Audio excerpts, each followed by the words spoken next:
An estate plan is the greatest gift you're ever going to give your family.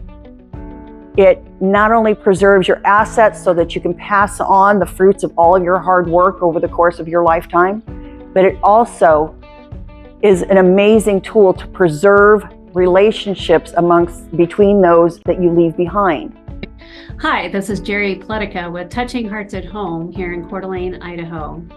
Recently, I was at a health fair here in the area, and an estate lawyer, Linda Roberts-Ross, spoke about how important it is to get your estate plan in place as soon as possible. This is great content I'm sure you will appreciate. My name is Linda Roberts-Ross. I am an attorney. I've been doing estate planning for approximately 25 years. I'm licensed in California, Washington, and Idaho. What are your financial concerns and how you can structure that to make sure there's always available to you.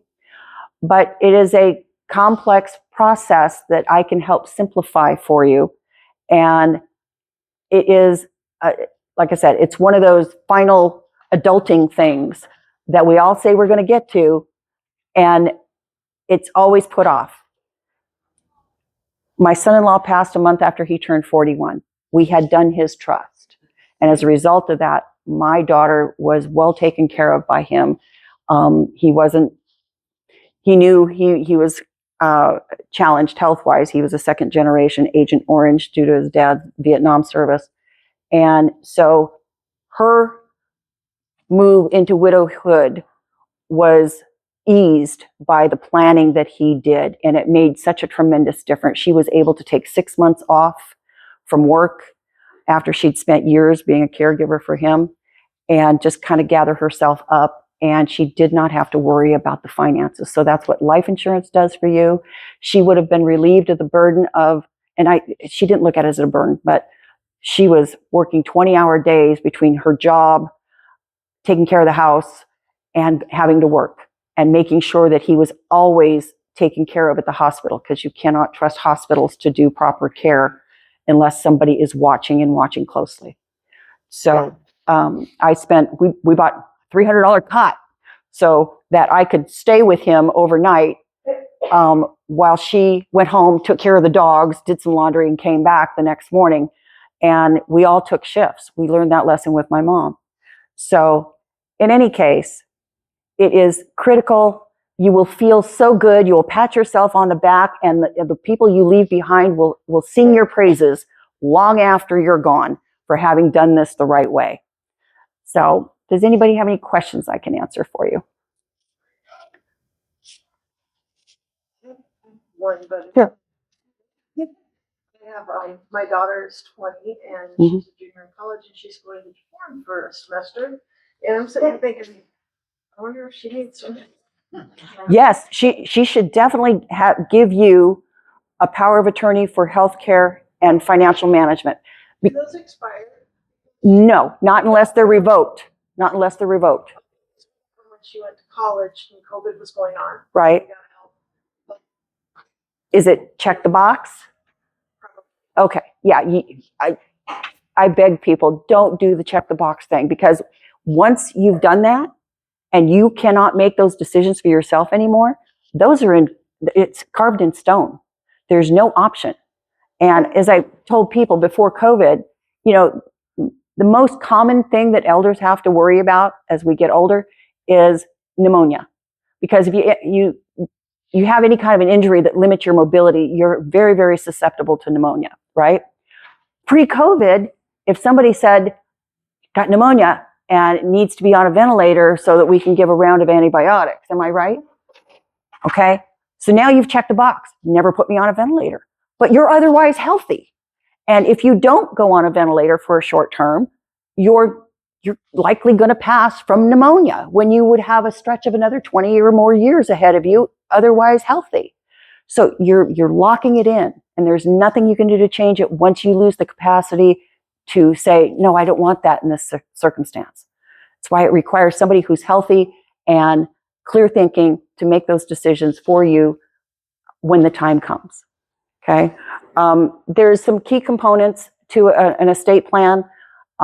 We do, because a trust which is what I always recommend unless you're extraordinarily modest. In Idaho, if you have a net value of $100,000 or less assets in your estate, you can do what's called a small estates exclusion. It's a very easy process. Anything beyond that, and you're going to wind up in probate, and you don't want to go there. I've done probate cases where my fees for the probate are in excess of $60,000 because of the complexity of and the time it takes, and somebody else. We have a trust, but are you saying that she should have some kind of small trust or? I'm not. No, she doesn't have any assets, right? No. Okay, but she is going to be overseas, and if she needs medical care, they're going to be looking for somebody who's authorized to give that approval.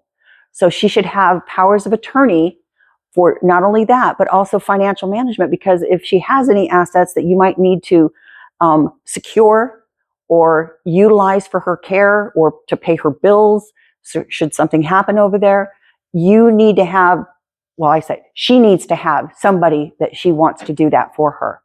Okay? Because we don't always just pass away. Sometimes we're here for a good long while and we can't make those decisions for ourselves.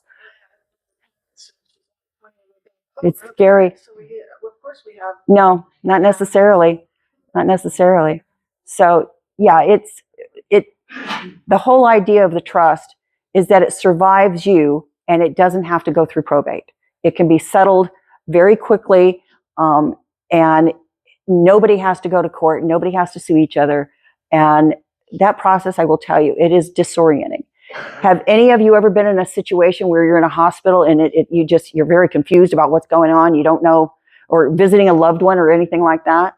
It's because the medical venue has its own language, has its own rules, has its own regulations, and we don't get educated on those.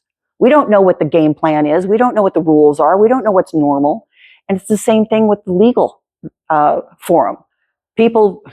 Most people have never been in court before, don't want to be in court. And so if you have to go to court, it's all very disorienting. And you cannot grieve for somebody while you're in battle mode on either the medical front or the legal front. Like I said, that process with my mom took 10 years. And that's exactly what caused me to go to law. In fact, I took Kaiser's money and went to law school with it. So, but in any case, it is something that you will really feel good about, and your family will thank you many, many, many times over for saving them from all of that ugliness that comes with the lack of an estate plan. This is Jerry Pletica with Touching Hearts at Home here in Coeur d'Alene, Idaho. For more great content, please subscribe.